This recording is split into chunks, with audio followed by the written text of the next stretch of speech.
Okay, 12:02. Jim Morenz here, the XchangeCore team. Welcome, everybody. What we're going to do today is play live in front of you.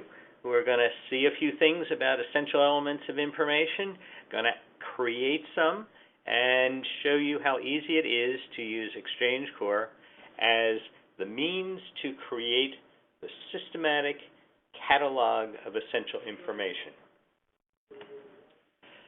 First of all, let's see who's around the country. Anybody out on the West Coast like to introduce themselves? What we do is introduce because we are a community. You should get to know each other. So if you'd like to say hi, please do so. Out on the West Coast? Midwest?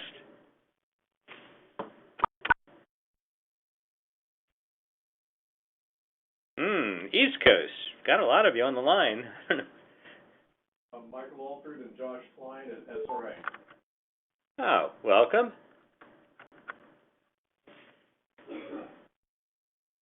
All right, for the rest of you, sit quietly and observe. You'll find a time to join us in the future. So what we're going to do today is talk about essential elements of information, give a brief overview of how we get from common operational data to essential elements of information, and then show how on a number of different systems we're able to compose and exchange those essential elements of information. To review what they are, and why they're exchanged is to create and accomplish the situational awareness, common operational picture, coordination, emergency support functions, all those things. If you're not speaking the same language, you're not going to make an effective presentation to each other in order to coordinate the emergency. We get to essential elements of information by starting with the emergency support functions. That's the big picture. If you looked at each one of those and you said, gee, if I just categorized all my information into those 15 big categories, that would be helpful. If I would use those 50 or so small categories, yeah, that would give me a little bit more, but we need to go even further than that. And emergency support function number 5, which is emergency management in the information planning function, tried to get further than that, did a nice job in defining these specific 24 sets of specific essential elements of information, with their purpose being to say, after an emergency, what you learn out in the field is necessary to fill in the blanks in each one of these categories. So establishing ground truth for essential elements of information is key to the whole reason that we're doing this. You can't just say, gee, this is a whole bunch of information about a hazard, or here's the donation information. You want it structured, you want to establish ground truth associated with it. That's the reason for doing essential elements of information. Functionally, what do they do for us? Well, we do all speak different languages. Fire describes things different than police, that describes it different from private security. So the whole reason for establishing interoperable essential elements of information is not to teach everybody the same language. We have already seen that doesn't work. We've got a decade into all of the post-9/11 activities, and we don't speak the same language. Otherwise, people wouldn't be saying, I have interoperability problems, as they did after the blizzards in the Northeast recently, and as they've done in the earthquakes in California recently, and as they can be guaranteed to do in the next hurricane that comes up. We have not achieved the task of getting everybody to speak the same language. As a result, what interoperable essential elements of information does is allow the little green thing on the left-hand side to say I'm setting up a traffic control point, and the little pink thing on the right-hand side to say, gee, we need this yellow tape zone. And to be able to have each of those translate that technically, mindlessly to the individual, technically inside of the exchange technologies, into the words hazard-unsafe area. And when that happens, traffic control points on the left says, look at all the traffic control points that were created by the pink one, by the blue one. They didn't know that it was restricted area up on the top. They didn't know that it was yellow tape zone on the right. All they know is that there are traffic control points. In the same way, the blue up at the top sees not traffic control points and yellow tape zones and figures out what the heck are those. They see a restricted area. That's what we're talking about in getting essential elements of information to be interoperable. Well, how do we get there? Last week we talked about structuring them into this absolute timeless, I'll call it, form of a series of questions that form our common operational data. And that common operational data has the essential elements of information fit into it. So you start with a big picture of ESFs, you narrow it down into some essential elements of information, you structure them into these common operational data, and that then allows you to turn them into specific terminology. We did that last week by looking at the essential elements and the information on the left-hand side. The blue thing across is a common operational data question. What is the incident? And then on the right-hand side, we've got some candidate keywords or phrases that if I structure my words around here, saying impact-earthquake or impact-hazmat, and really mundane stuff, but somebody has to do that. And the challenge now is the XchangeCore community going to be the one to do that? If I put those words in there, then when anybody says, tell me about the boundaries of the disaster area, whether I'm talking about ground shaking, or whether I'm talking about a toxic spill, whether I'm talking about inundation or wind event, on the right-hand side, inside of XchangeCore, it gets translated into that impact dash common phrase, so that anybody who on the left-hand side wants to know about the boundaries of the disaster area, they can reach into XchangeCore, knowing the terminology in XchangeCore, and translate it into anything that you want. So we did that for what is the incident. We laid out where is it, how do I get all those components to be able to be described as something that tells me where it is, where the access is. Who's in charge? Another huge component of common operational data.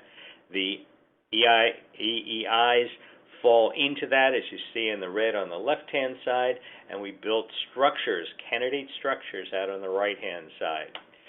Who should also know? Another one of our key common operational data components. What's the impact? Clearly an important component for any assessment of an incident. What's the response? Who's working in shelters? Who's providing imagery? What are the resources that are being committed and requested? What's happening now? Give me status information. And finally, what's next? What is that? The emergency action plan, my EAP for the next period of time, or what are my impact forecasts for the next period of time. So we did all that last week, and now we're going to see how it actually works. We did that over the last 2 weeks, working principally with the California Earthquake Clearinghouse, and pushed that concept further. We took that little list that we had there and added additional components to it. This is now available, and what I'm encouraging each and every one of you to do is to go forth, grab this off of the XchangeCore.org website. It's in the Exchange Community tab down in the bottom left-hand corner, and it has a little picture just like this, and it says, pull this down, you look at it from your own perspective, and on the right-hand side, you say, gee, this is the kind of stuff I want to add. And then in the middle, you say, okay, this is the category that I would like to make it, because it fits into the left-hand red column that is this part of an essential element of information. And for each of you individually, you're not going to look at every one of these. You're going to have an area of expertise that might be one or two of these areas. It says, gee, you know what? I'm a engineer. I'm an engineer. You know what I'm going to be interested in? I'm going to be interested in the impact. So I'm going to come down here and I'm going to look at the common operational data component that says what's happening. And I'm going to be able to look in there and say, I don't know anything about transportation, and I sure don't know anything about Now, pick another category, but I do know an awful lot about public safety buildings. I can tell you whether jails are going to be structurally sound. So you might only add one or two things in there, but you, as a member of the community and expert, are going to be able to enhance this. And I'm going to be bothering the heck out of you to get you to do this and to provide the information back into XchangeCore. But now let's see how it matters, why it matters, and what it does. And what we're going to do is take a look at the structure of a couple of things, a little bit of it built around the national level exercise, and look at a variety of different software packages here, and how by using that common terminology, we are able to establish a way to share information in an effective way. And let me just set up over here and come back here. Where do I want to go? I want to cancel that. And we've got a few things unfolding here. We've got, I'm going to play initially through a little scenario of a flood along the Mississippi River here and the Missouri River, which is the actual scene of flooding in the Midwest that I was involved in a couple of decades ago now. And what we're going to do is take a look at how different applications can deal with essential elements of information. I'm going to start off first with spot-on response. Spot-on response mobile app, you've seen it some few times in the past, and it's sitting over here. And what we want to do is be able to use essential elements of information. So I'm going to come over here and I'm going to come back into this area, and I'm going to say, all right, if I were playing in an exercise right now, if I were responding to an emergency, and this were live, this would be tracking me on GPS, and I would be right down in this area. And I would see something, and I would say, I need to report this. And you know what I see? I see a whole bunch of residential buildings, miscellaneous industrial buildings, whole bunch of things that are currently having some type of a problem. So I'm going to report that. So I'm going to create this new item of interest here, and I'm going to say I've just observed some, let's call them structures, since it's a whole bunch of things. I have an impact that has been observed on the structures. So I'm going to come in here and I'm going to say homes and office buildings damaged. And in this case, we're playing a floodwater, so flood water approaching, something like that. So I'm going to add that in. It's been connected here in spot-on response. You see we now have this little symbol over there, and I'm just going to move us a little bit of distance away. Going to drive up the interstate over here and jump over there so that you can see that we've now got this is a flood with homes and office buildings damaged. So you can see that component over there. Now, what I want to do is have a common terminology to that, because homes and office buildings damaged is not going to give me very much knowledge to share with others or ability to be able to go in and push that information out to others. So we've just seen WebEOC here on the left-hand side. It linked and it comes up, and if you notice, we've got homes and office buildings damaged. Again, not an easy thing to categorize. But look what we have over here in this event type. We've got the same words, impact, observed, structure. Same thing that we have over here in this one, impact, observed, structure. Because I was able to take and use a common set of data to pass through XchangeCore. By tabbing that, I'm calling it homes and buildings damaged, which I understand. Over here, they get it in WebEOC, homes and buildings damaged. It's descriptive, but it doesn't really help me very much. But my event type, this is a structure, and it's going to fit in with other structural damages, so that I can accumulate it, aggregate it together, display it in multiple forms. That's exactly what we're talking about. Talking about having residential area flooding, South St. Charles cities, all of which have this cute little flood icon over there, all of which are called impact observed inundation.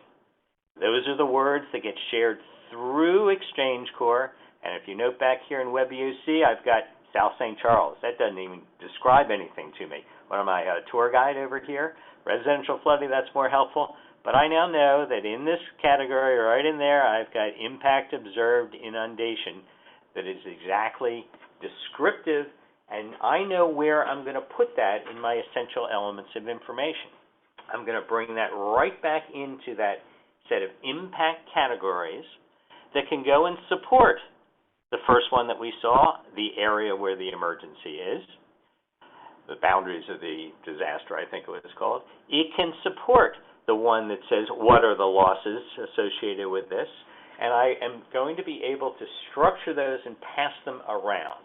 And let's see exactly how we do that. Because one of the places we're going to want to pass it around in almost all cases is to be able to move that and share that information to my common operating picture. So over here on this side, we have a look at inundation. And let's come back over here to St. Louis. Where are we here? And we've got inundation. That inundation, and let me check what we have here. We have a refresh interval of once a minute, so we probably have picked up some of those other items. Yeah, we've got a few of them down here now. And each of these inundations that are existing out there are part of South St. Charles. And over here, it's going to be residential area flooding. So all the things that we saw over here are now being pushed out over here. And you know what? When somebody looks at this map, they say inundation. Well, they say inundation because that's the term that these people want to use. As a matter of fact, maybe we, let's rename that so that's even more obscure. Let's call it flood areas. That's how my management wants to be able to see my common operating picture and say, hey, turn those flood areas on and off. Okay, I see my flood areas that are taking place out there. But buried in the background is going to be the information that says this is South St. Charles, but unknown to this particular observer, what it really says as the event type is impact-observe-inundation. The way that it was created over here in Spot On Response was by somebody coming in here and saying, I'm using this essential element of information, my inundation essential element of information, because further on it's going to be captured. They're going to know that it's observed, and if all I want to do is see every impact of this event, I'm going to be able to go in and establish that exactly as I want to. So let's go off and do one, because we just added, in addition to the inundation, we added one over here called structure. So let me show you, and that's why it's not up here on this map, even though over here it's a common one because it says it's part of the flood. It's a different one over here. So what I'm going to do is show you how we translate from XchangeCore into the essential elements of information. So to this map, I'm going to add a layer from the web. You've got lots of choices there. We're going to make it a GORSS. I happen to have down here a structure, yep, that's it, a structure query. In the past, you've got some reports on, or these sessions on how to build these query statements. And what I'm showing you here is something that, it's the query. It says we're going to go off here to this host, XchangeCore, and what I'm looking for is actually, I'm going to change this to an incident. We'll go back and do that SOI in a minute. And that incident is, what is that incident? Well, it's impact-observe-structure, and my format is RSS. This is the key part.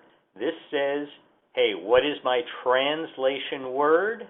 Well, I'm going to go off and click that, and boom, we end up with that coming in. Now, that's sitting out there. It is exactly this homes and offices damaged. I'm betting that that's going to say homes and office buildings damaged. So I've now taken the data out of here, out of spot on response. You previously saw it sitting over here in WebEOC. It's now here in ArcGIS Online, and we're now going to make it ours. I'm going to turn it into damaged properties, because that's how my management wants to see what the damaged properties are. And I'm going to select that, and over here, that's still that funny looking icon. I can build an icon out here and make it more my own, from common data to my own things. And let's see, I've got some damaged structures. Got anything here that looks like a structure damage? No. So I got lots of icons over here. Let me pick out business. How about that? Oh, those are ugly. Well, just for the sake of argument, I'll make these all Canadian buildings. So I now have my structures, my damaged properties are all represented by that icon. I've got my other activities out here. I've got common information being passed forth, back and forth. I've got homes and offices damaged. I've got impact structures. And over here, I've got damaged properties. So right back to this example of how we, where did that go? How we are intending to make the words. Left-hand side, homes and offices structured. Right-hand side, damaged buildings. Up on the top, whatever that other one was. In the middle, impact dash observed dash structures. That's where we're going with this, and it makes it very, very straightforward to do so. Let me pause there, see whether there are any questions. I've got one more set of examples here that I want to offer to you. Questions? No? All right. Then we're going to go look at some other specific ones here that are part of a different area. And I'm going to show you how not do I pick individual names, but do I have those automatically translated for me? So what I have over here is, and let's come in here and let's just do this one. And if you've been around, you may recollect this additional program that's integrated over here with Spot On Response. It's for engineers and geologists to go in and say, gee, I've got a lifeline problem that's here. And to be able to say, yep, this is a telephone problem, and there's a substation, or it's an electrical substation or something, and others, and be able to report that information in. I report that information in, it gets shared out to XchangeCore, and then becomes available to other applications. In this case, it's available out here to Spot On Response. So we have a whole bunch of general observations here. And what you note are that here we've got that impact observe dash general. I come back here to field notes, you're going to see that nowhere in the field notes tool do you ever see the words impact dash observe dash general. You got a general, you got a buildings. You don't see structures here, you've got buildings. You got landslide and fault ruptures. But you don't see the word that is common inside of XchangeCore. That's because you don't need to force that on the outside user. Where you're dealing with something like a XchangeCore, where it's easy and part of the process to develop these essential elements of information, I can go in there and find that lifeline and call that a lifeline problem from there. But I don't need to do that in a program like Field Notes, because The XchangeCore connector orchestrates that data. It can take the word building and turn it into structure.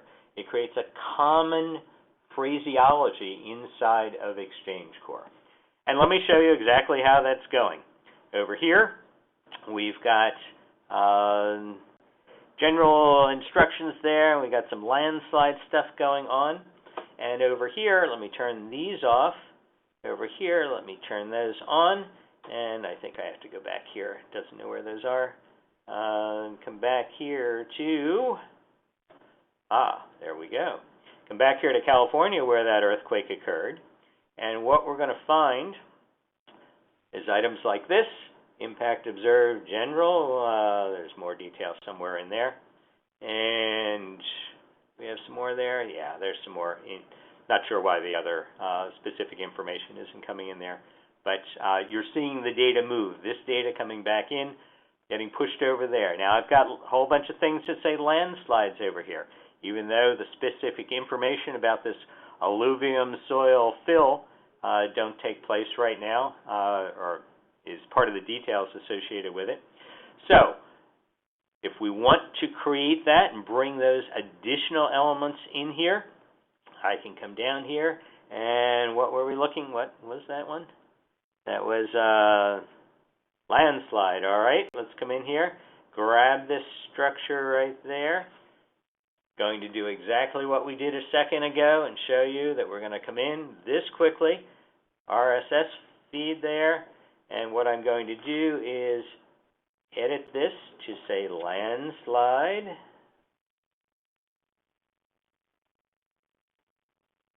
Spelling it hopefully properly. And same thing. This time I've got landslides that are coming in. You're going to see where they're located. Lots of them are out here in University of California, which was one of the UCLA, which is one of the people who was out there during the exercise and was adding their information in there, and they were going directly, so they weren't able to change their location. But what I want to do now, let's go through the process, and these are landslide observations, let's call them, by, forget that, landslide observations. So I've now made that change.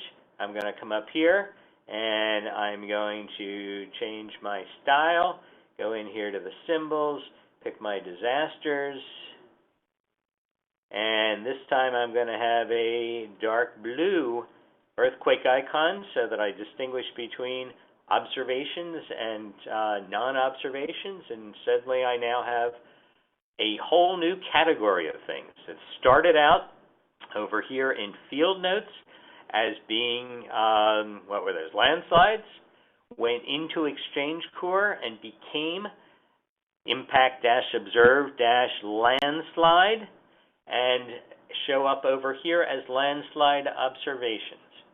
If I come in here, let's just make certain that you know what we're looking at. We've got South Charles, all the flood information over here. My flood areas reports, or the way I'm calling it inside of Google Earth. I've got those list of the items that we have there, and if I were to take a look at what that is, what I have is my ability to do flood areas report, and there is my terminology coming out of XchangeCore, impact observed inundation. So what we have done here is been able to take uncommon terminologies, which are uncommon because that's the way people want them. Public health doesn't want to learn the language of the fire department. Fire department doesn't want to learn the language of engineers. They want to call things their own.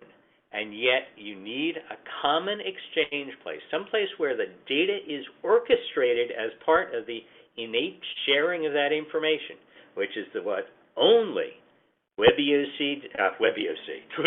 only XchangeCore does. It's the only tools that you have out there that allow you to do this kind of cross-application orchestration to be able to achieve common operational data that becomes the essential elements of information. So with that said, let me come and say that the microphone is open. Let's see whether we have any questions or comments out there.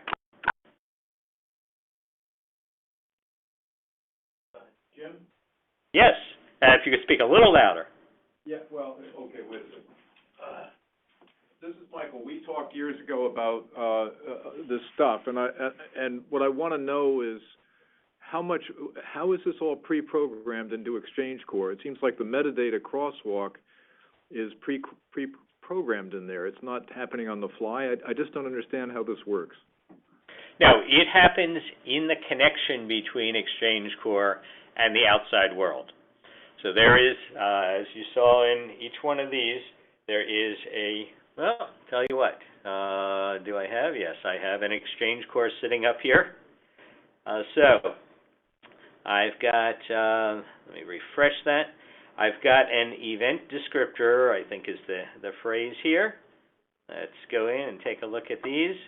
Let's look at the homes and office buildings one. And what we have here is an event descriptor that is the common language words, the activity name, which is the common language words, and then this specific what category that is the exchange medium. Now, I can put, for my other application, I can put anything I want into here. So don't think of this as being fixed. It's anything I want to be put in there. What we're working towards today is establishing a common set of phrases so that when somebody builds a connection to XchangeCore, they use those phrases. They say, hey, if you want to have floodwaters, I'm going to make that be observed impacted structure. And for applications like the spot-on response one, I'm going to be able to turn that and say, great, you know what? I've been struggling for decades to figure out what categories to use. Well, now, if I'm going to move data through XchangeCore, I'm going to use these categories.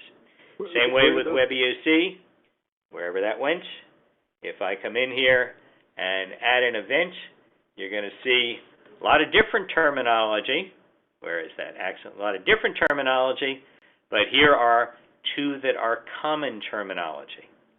So where do these commonalities start from? What's the official core list? There is no official core list. This is something being developed by the XchangeCore community, and where the core list, the logic behind the core list is back here. If we click down here a couple spaces, it starts right there with the emergency support functions. That's the beginning of creating a core list. Second step is, go ahead. Is this from FEMA, or is this what XchangeCore has developed? The slide you were just on. This one? No. Okay, that's from FEMA. Right, that's from FEMA. The next one is from where? This is from FEMA. Oh, okay. So all right. Yeah. So you have something like donations. Right. Okay, let's go look at donations, which are part of what's the response? Yes, donation and volunteer management. The couple of items, and again, this list, that's the whole purpose of this, is to grow this list. This list says, hey, the way to structure this is, if I care about shelters, I'm going to put shelters in there. If I'm going to care about, give me a donation that you would like to structure. Well, I wouldn't have put shelters in as a donation. Why is Well, this one happened to be volunteer management is the way that ESF was structured. So if we wanted to separate this out and say only donations, let's eliminate volunteer management. Oh, okay. So let's have a essential element of information for donations. Say somebody donates, water in bottles or something. All right. Then the process that we're all engaged in is coming down here, and let's do exactly what you suggested there. Oh, actually, they are two different categories. I don't know where the "and" came from, but there are two different categories there. So we've got donation management. This seems to be a little out of sync here. So I've got donations management that I want to do, and the thing we want to be doing is water bottles. Yeah. And this is exactly what the community needs to be doing. So over here, let's get rid of that shelter thing. So we've got water bottles. So donations. Shall we make that the big category? And is there a subcategory for this that is consumable versus fixed supplies or non-consumable? Is that, you clearly know a little bit about donations. What would be the subcategory under donations that you would like to do? I just picked it because I saw it. It would be food and water, I guess. And somebody's donating, a couple of pallets worth of, of bottled water. Okay. I mean, my question is, this is all set up in advance of an emergency by the cooperating jurisdictions? That's the intention. The more you do in advance, the better off you are. This is actually, it's part of the NIMS requirement that everybody should be doing this. And it has been done thousands of times, thus making the categories impossible to interoperate. So and the reason why it's been so easy for people to get away with making their own categories is they have no intention of interoperating. Because there have been no tools to truly interoperate. With XchangeCore, we can achieve interoperability, and the way to begin that is to establish something that is the exchange format inside of interoperability. So if I were to set as my exchange, if I'm embracing XchangeCore, then we start building on this set of things. We have donations dash food and water. Somebody says, here are a bunch of water bottles. I say, great. I just took your water bottles. You think they're water bottles. I think they're water bottles. But the people on the other side are now going to say, hey, you know what? Got some food and water supplies here, and drilling down, I see that they are water bottles. Oh, yeah, right. Yeah, bottled water as opposed to, say, big drums of water, right? Yeah, there we go. Okay, so, but I mean, it seems to me you're agreeing you have to mutually agree on what is the essential element of information, and after that, people are free to put different words around it or different symbols, but they haven't. But at one point, they have to come together and agree on what they're talking about. Yes, you're exactly right. Somebody has to agree on the middle column. The right-hand column is my personal column. The middle column is the one that we agree on for interoperability, and the left-hand column is FEMA's saying, hey, structure all your answers into these categories. Right, but you cannot, but you would have to go through that process of doing the crosswalk. You cannot start to post independently and have it translate through the ESF categorizations or the FEMA categorizations with something like semantic analysis or something like that. Nope. There have been a few projects in DHS Science and Technology. I haven't seen them come out the other side, but the semantics are not there yet, and XchangeCore would be a receptor for them if somebody had a preprocessor to do it. But at this point, since we have a community operating, we're looking for the brute force approach of people sitting down and saying, here's a structure to start with, and that's really where we are today. Okay, so this is based on that negotiation. Yep, exactly right. Okay. Yep. Good questions. I appreciate that, you driving that out.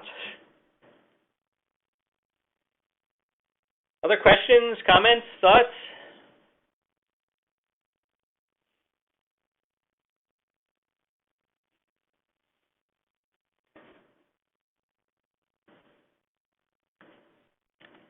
Hearing none, let me just wish all of you an excellent couple of weeks.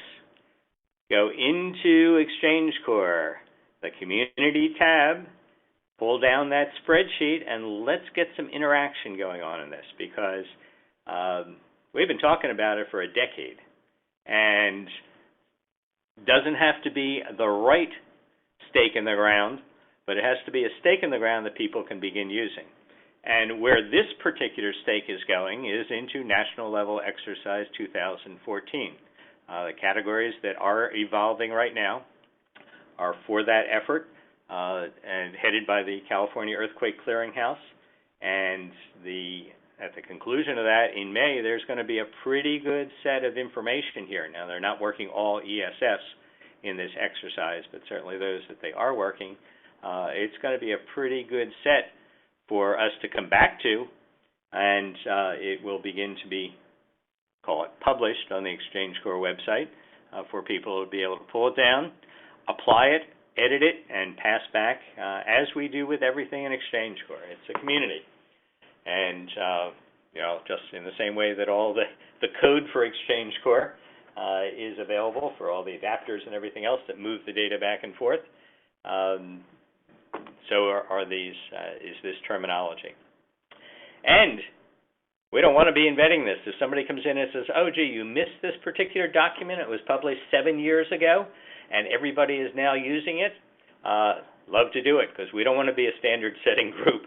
We're a community, and if somebody has the best answer already out there, heck, I'm all ears. Any final comments, thoughts from anybody? Well, then, let me wish you a great couple of weeks, and have a good one. Thanks, everybody. Bye now.